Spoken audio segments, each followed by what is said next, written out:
history of Humatak for what it was, it being a very vital space for the island of Guam. And with the mural, we just want to celebrate that story, the beginning. Yeah.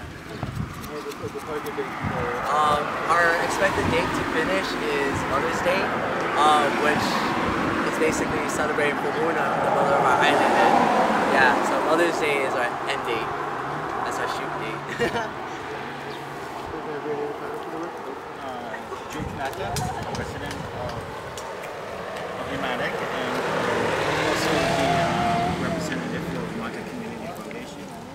And the foundation goals really is to get the community together, to get organizations together to not only promote our culture, but to provide for our people, whether it be conservation, whether it be preservation, whether it be traditional cultural practices. We want to be able to provide all of that to our people, and we're hopeful that this project is going to do the artistic part of that.